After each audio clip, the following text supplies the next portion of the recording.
in the land of grills. How's it all going, folks? I'll tell you what, so many choices. But you saw the Nexgrill last week, the Oakford. This is their mid-size one. I'll leave the link down below to the review we did on. This is a pretty cool grill, folks.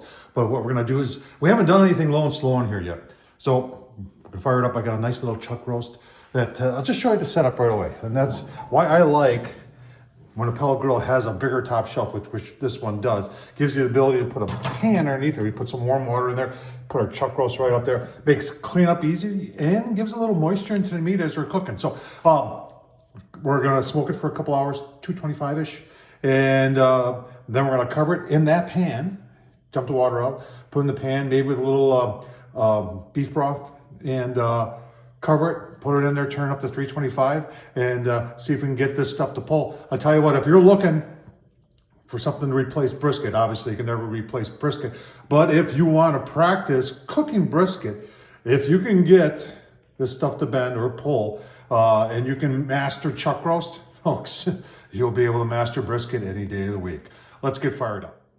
All right, there's our chuck roast. There was nothing to trim up on it. It's about 2.3 pounds, 2 1/4, we'll call it. But for seasoning, I tell you what, I'm really liking this stuff from Buddy Darren over at Fire and Water Cooking. This is his black garlic and coffee. Now, there are people who really like seasonings that have coffee on it. This is really good on beef or steak. There are people who don't like coffee at all for this, but I think it's cool and it works very nice. So no binder. I'm not in the binder camp. Used to be years ago. Now it's just the moistness from the meat itself. And we'll be spritzing this during the cook. Remember, smoke likes to stick the damp, wet meat. So check him out. I'll leave the link down below where you can get this stuff on Amazon. He's got some other stuff too. I've done a couple cooks with it that I'm starting to get addicted to this stuff. Really like it a lot. Let's get her on the grill. All right, been on about 30 minutes here, reading right around 225. That's what I got set at. This goes through like smoke cycles. It's cold out here today, and it should be. It's first week of December. It's about 25 degrees outside.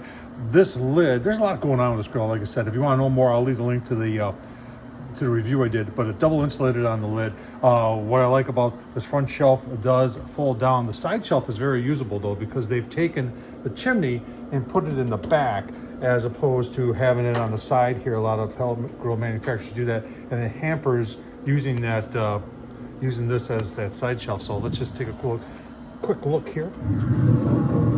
Chuck roast in there. I did put a puck in there. So the puck is reading about 200. We're still like 30 minutes into it. So like I said, it's cold out today, coming up to temp. And I'll give you a couple more look-sees. I think about 3 hours with smoke, and then we'll turn it up to 325 cover out and get this looking really nice. Get asked all the time what kind of pellets you use. If you can find them, B&B Championship Blend, Pecan Cherry, Post Oak. Stuff is phenomenal, folks. All right, coming up on 3 hours. You can see this thing is, because of that insulation in there, the double walled, it's a little bit of a pellet miser. 223 reading there, and smoke's rolling. Nice color on there. I'm gonna be pulling that off and putting it in the tray and giving it a wrap with a little bit of beef broth, and we're gonna turn it up to 3 1/4 then, and just give you a look-see. Nice and easy on the Nexgrill. All right, instead of 325, you can see we're 327. Really not much to look at there, but we'll take a look at the puck. And the puck is showing just about 325, so good job by the Oakford from Nexgrill, dialing itself in. Pellets are starting to come down a little bit, but I would expect that we're probably 5.5 hours into it. I'm gonna check for probe tenderness, because that's what we're taking it to. 205 is just a gauge for internal, but sometimes I've had some chuck roasts that I've taken 212, 215 in order to get the pull. So we'll keep on going, give you a look-see when we get it out. All right, there it is. Oh man, nice looking color. I can't wait to try it with this stuff on there. It was so good. Smelled so good with the coffee in there. But anyway, 209, 210, 210 was what it was, probe tender. Like I said, 205 is a gauge, and then you just go to probe tenderness. I want to pull this, but at the same point, I want to see if we can make this kind of look like brisket. And my biggest area is right in here. And I don't know if I'm going across the grain or not here, so we're just going to go through that. Look at that smoke ring. Now let's see if we can get us a nice little chunk like you would on like a brisket flat. A little bit thicker.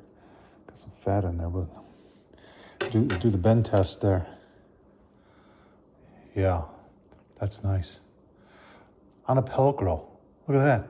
That's pretty impressive, folks. We take a taste test here out of the end. The end has got the really impressive. That's at B&B. And that, you know, and hats off to Nexgrill too. Oh, man. Nice and juicy.